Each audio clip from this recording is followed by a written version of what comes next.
the media companies were few who would, determine what would get seen by the general public. And one of the things that's happened with the internet is we no longer have these gatekeepers, which in some ways is really democratizing, right? But in other ways, it opens us up to not having filters around what kinds of things get circulated and what kinds of things don't. Right.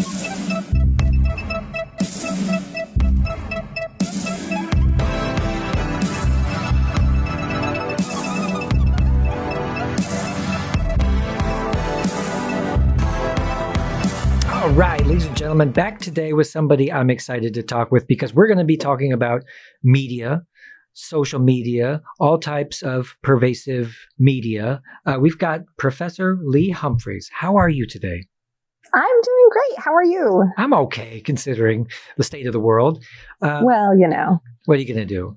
But you are Department of Communications down there at Cornell. You're a professor in a chair, whatever that means. You sit in a chair, I guess. That's what I do. I sit very well in a chair. Thank you. Yeah. That's how you get that title. Well, I got to exactly. I got to practice. But you've also got a Master's of Communication down there at the University of Pennsylvania, which very cool. And then, of course, the Bachelor's of Science as well. So what got you interested in this specific thing? What was your beginning? What gave you this curiosity to go into this field? That's a great question. I think, what started it was I was in high school and I started an underground newspaper, actually, because I didn't think that the current public discourse was progressive enough. And so a couple of friends and I, it was published. We actually printed it on the printer at my church. And then we distributed it anonymously, but the idea was to, bring in different kinds of art, bring in different kinds of stories, poetry, to address some of the issues of the day that we thought weren't being adequately addressed. So that's how I got my start. What were some of the issues at that time? I think in particular, what would then be called alternative lifestyles, but certainly around, so my co-editor was, a young gay man who at the time it wasn't particularly common to be out in high school. And so that was something that we wanted to be able to talk about in ways that wouldn't necessarily put him at risk, but also just talk about other kinds of things. So that was one of the topics. A good topic it is. I mean, this is still a debate that's ongoing where some of us just think, well, they're people, everybody's people. What's the big fuss? Exactly. So, but then you went on to be interested in communications and stuff. And so did you have a feeling like you wanted to communicate a certain idea or get to the heart of some kind of psychological aspect of humans? Yeah, I was really interested. So I went to Cornell as an undergrad to study communication, in part because of some of these kinds of issues. And at the time I was an undergrad, and this will show you how old I am. There was this O.J. Simpson happened, and at the time there was a big debacle in the public press around depictions of him. So you might remember on the newsstand, back when we had real newsstands, right? I remember. There was the Time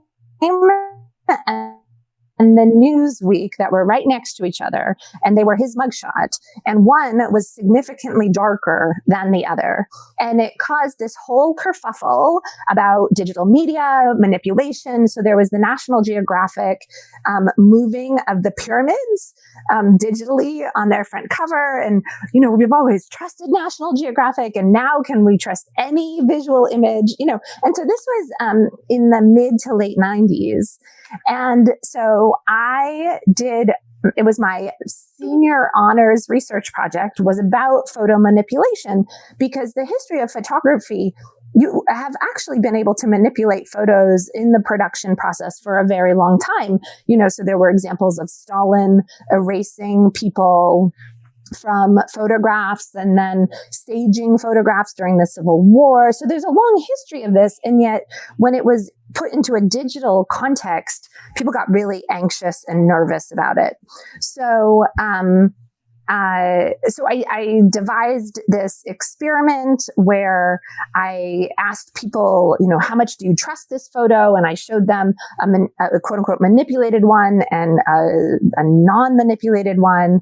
And it was this wonderful experiment, which generally showed that people who were unfamiliar with Photoshop and other kinds of digital technologies were less trusting of digital photographs than people who knew, it's really hard to manipulate a photo well. Obviously, that was the 90s. It's gotten a lot easier to manipulate photos now. But at the time, it suggested a general distrust in technology and what it could do. And that, to me, started a kind of pathway between comparisons of new media and old media, as well as thinking about the ways that people understand these kinds of media and bring their own personal biases or hopes and dreams to these media when they use and encounter them. Did you think that people have a natural kind of xenophobia towards just new things or things that they don't understand? It just seems natural that they'll dream up things to be scared about them. And did you find that the people that did trust it, why did they trust it? Did they trust it because they understood the process, or did they think that it was morally acceptable to manipulate photos? That's a good question. So two things. One, I think with all media, we tend to romanticize the past and villainize or be fearful of the future. That has happened with comic books. It happened with radio. It happened with film. It happened, that in some ways media are going to save us and save our democracy. And in other ways, the same media are going to ruin us and ruin our democracy. So we've seen this time and again. And of course, media do that. They do both, right? And that's what makes it such a fascinating area to research.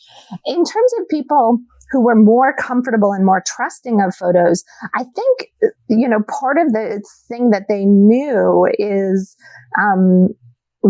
they knew that photos could be manipulated in the darkroom. And so they weren't entirely trusting of all photographs anyways.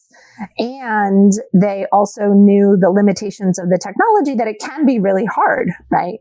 Or at the time, again, it could be really hard to manipulate a photo and do it well. And so I think, in general, as we begin to think about questioning the kinds of media that we come across, how it is that we know it's trustworthy, gatekeepers, that is, the media companies were few who would, determine what would get seen by the general public. And one of the things that's happened with the internet is we no longer have these gatekeepers, which in some ways is really democratizing, right? But in other ways, it opens us up to not having filters around what kinds of things get circulated and what kinds of things don't. Right. And so what do you know historically about, obviously at one point in history, we had the fairness doctrine, which allowed for only certain political parties to have, and there was probably rules that said you couldn't say certain untrue things on an FCC regulated broadcast. But so now there's no rules at all? Is that what you're saying? Well, it becomes really interesting. So two things have happened. One, historically, we used to use broadcast, so television broadcast, radio broadcast. And the idea was that the airwaves, if you will, were owned by the public.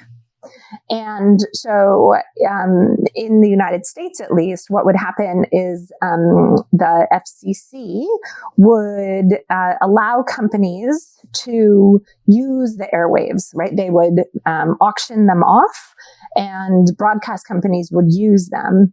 Now it's all privatized, right? So you're typically not using broadcast airwaves anymore.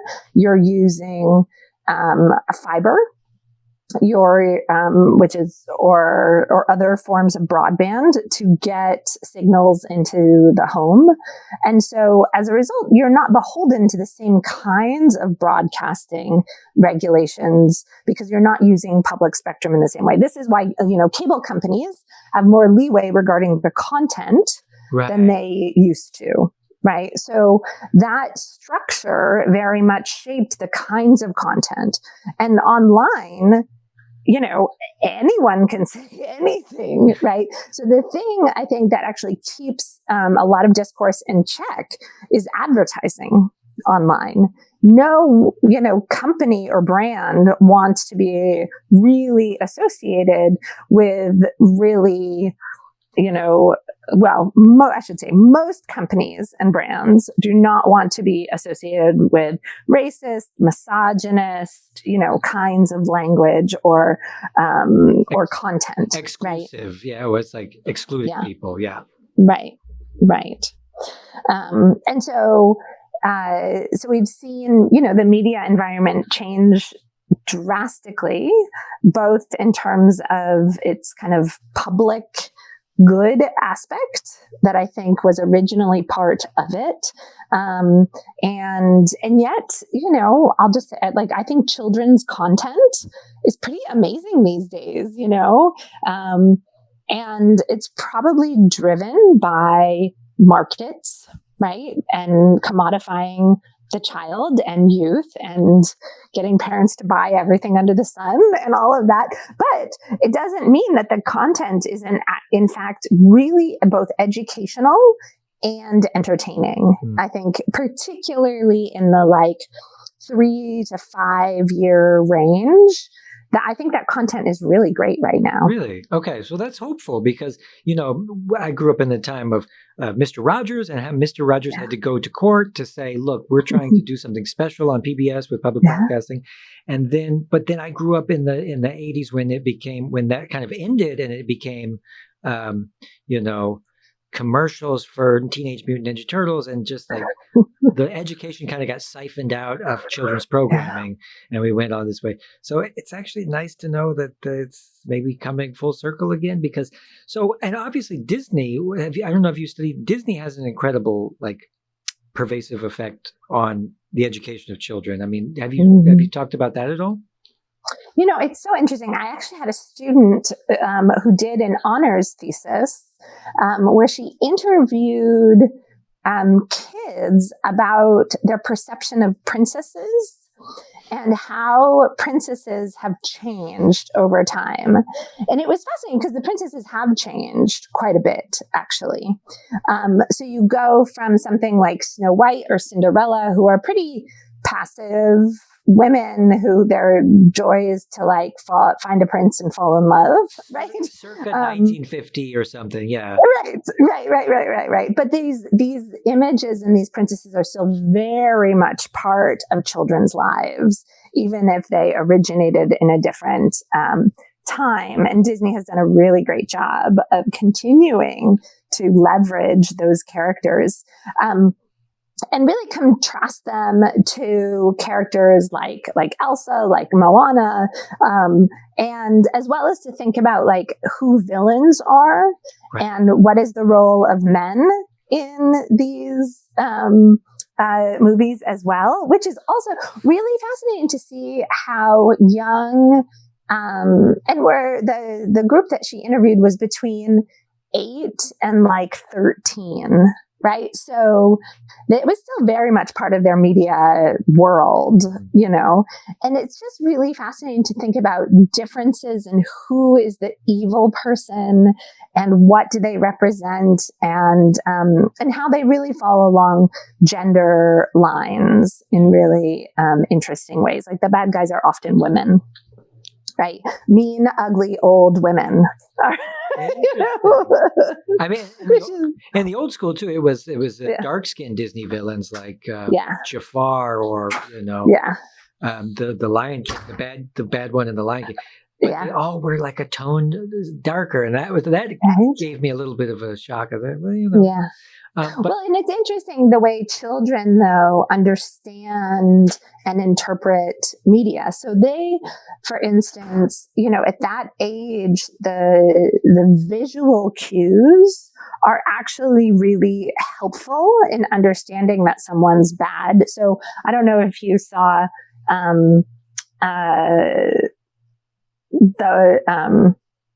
Frozen.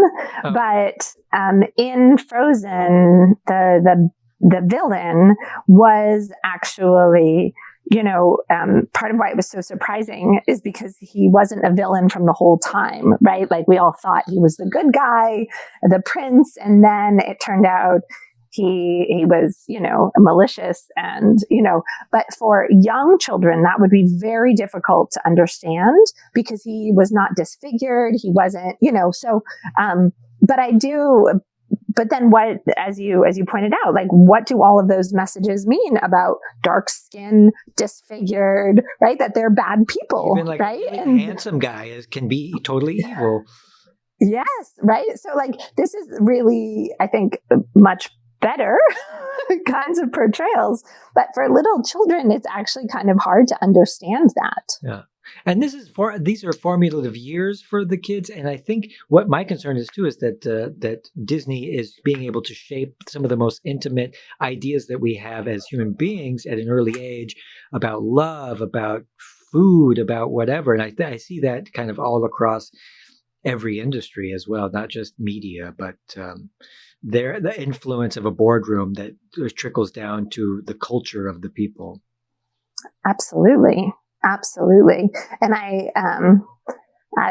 there are many young, in particular girls, I think, who, this image of the princess is the image of a girl.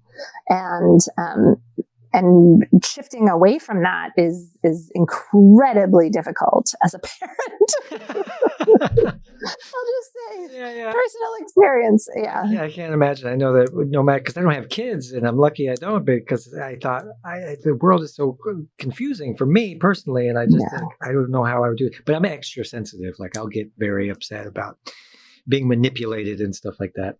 So what were some of the most shocking things that you found about media in general, going back from the old movies all the way up to what we have now, which is like issues with social media? What's been some of the most shocking or egregious things that you've kind of run into? That's a really, again, a good question. I think, for me, some of the most interesting things have been about learning about the past. Honestly. So one of the things I started doing I've been studying, in particular, mobile media and social media since about 2001, I think is when I started studying these. So I've been studying them for a while. And I can remember when I first started studying Twitter, it was actually called a microblog at the time, to show you how old I am. But they called it a microblog. And the reason it was only 140 characters is because it was one of the first cross-platform social media out there. So what that means is you could access Twitter both on your laptop as well as on your phone through text messaging. So this is all pre-smartphone, when you had what we called T9 phones, where to spell out a text, you would have to press the 7 button, 3 times to get the T, or what have you. Yes. So, anyways, and I was fascinated by this, like why on earth anyone would do this. So I started studying Twitter and then blogging. And then from blogging really comes from, there was a lot of early comparisons to journaling. So LiveJournal was a very early popular blog at the time, kind of a precursor to Tumblr. And then I just kept going back and back in the history of journaling. And in particular, if you look at feminist histories of journaling in the 19th century, you see a couple of really interesting things about what it means to keep a journal. And when I thought about journals and diaries, I had a very contemporary notion, which is, a pink fuzzy notebook that has a lock on it, and into it you pour your innermost secrets, right? Yeah. And it was very like teenage girl, like I'm just going to put it all in this book and lock it up, and and what the history actually tells us is that among, in particular, women, it was much more common that people would share journals, that when people would come to visit, you might sit down and go through your journal together.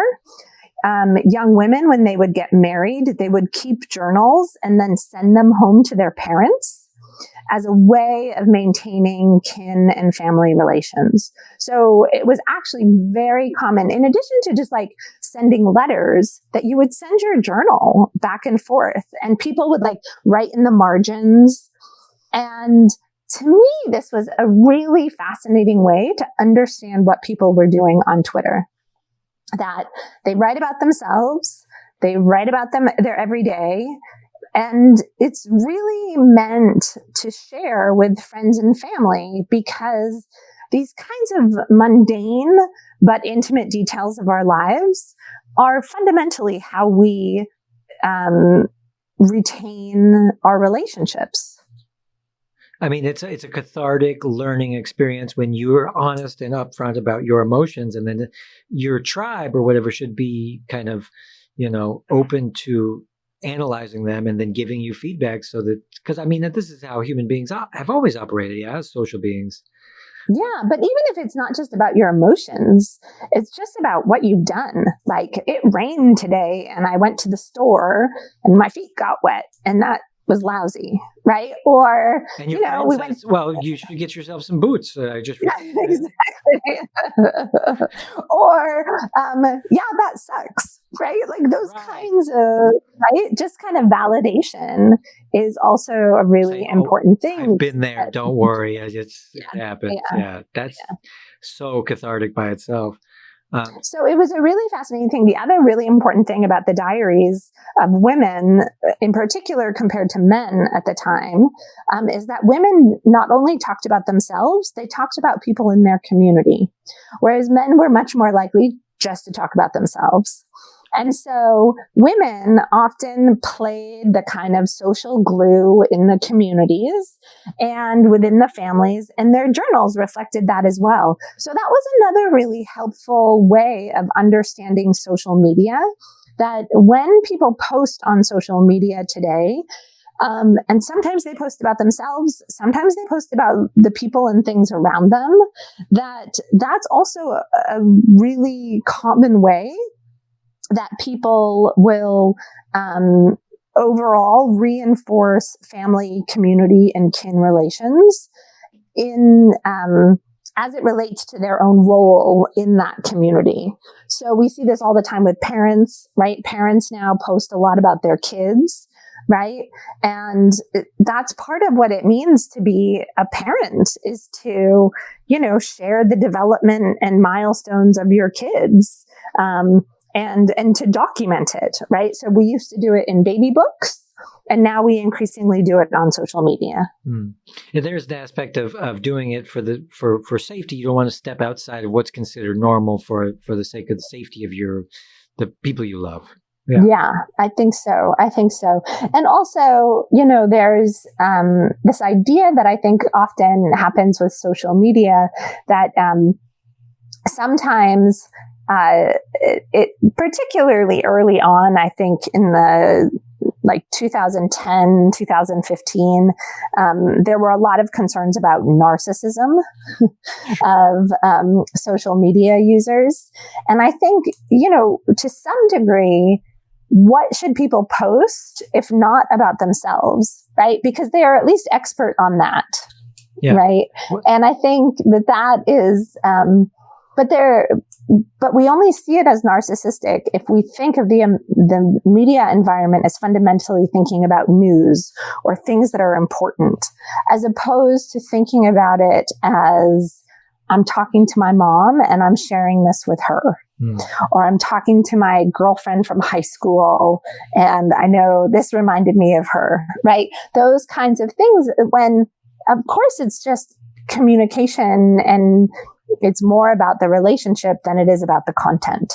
So I wanted to ask you about the psychological effects of something it's different than messaging somebody one-on-one via the internet, but the way that Facebook allows you to share a photo with no intention of who the audience is, but just to post it in the hopes that somebody somewhere will want to see it. What are some of the effects of communicating like this? Yeah. I think one of the things that happens is that people know that there's a larger audience, right? And as such, we tend to have a positivity bias. But I will say there's a positivity bias in general in our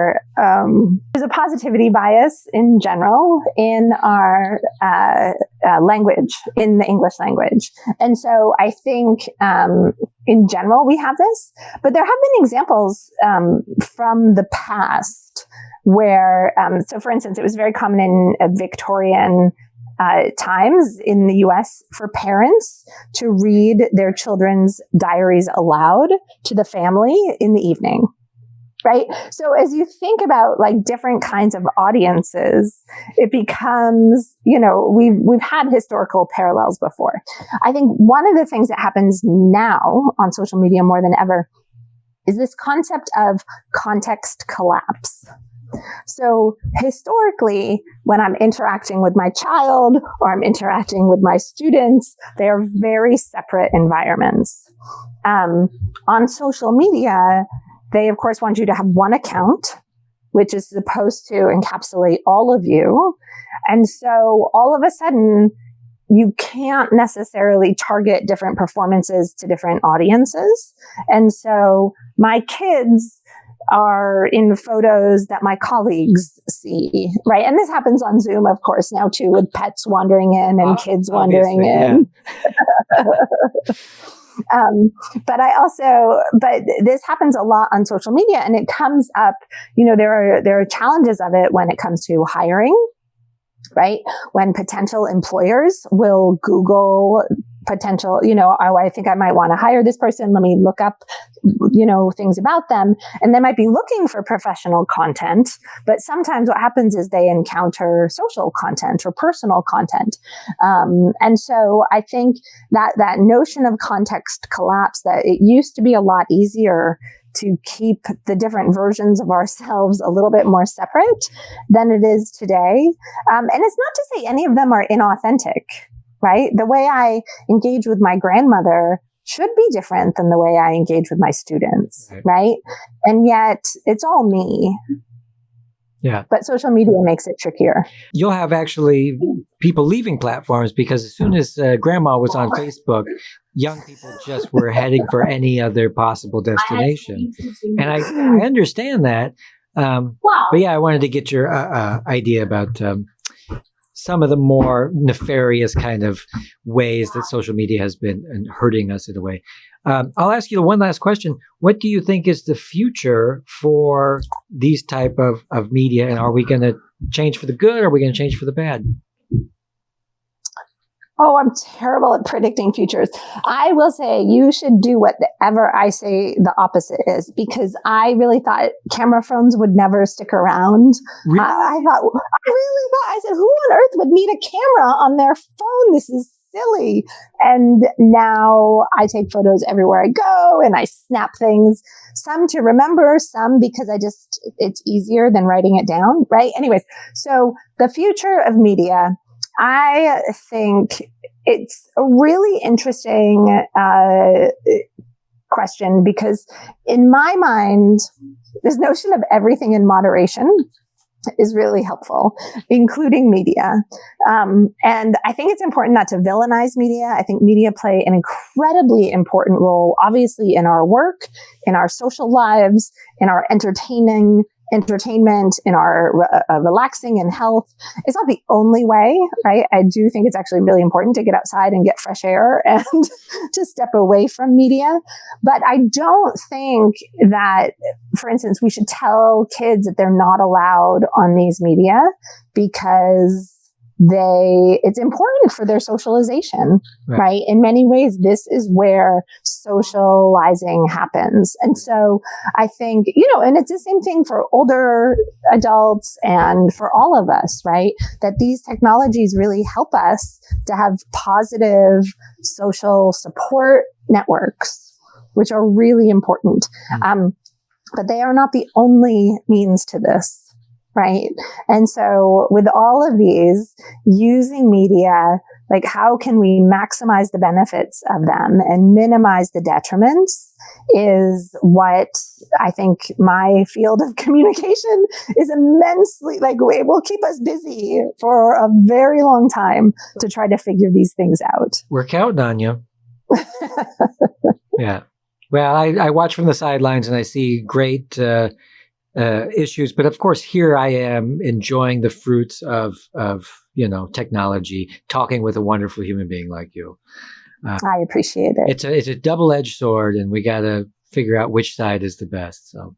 Right. But what an amazing thing that here I am in upstate New York and I can talk to you and see you in Germany. I mean, what an amazing thing. And I'm in my jammies.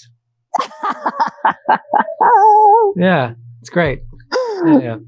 Well, thanks for coming. You come back and we'll do it again in the summer or something. I want to check in with you and make sure that we're making progress.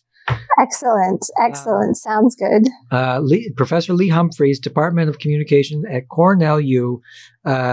Wonderful human being. Very cool. Anything you want to add before we go?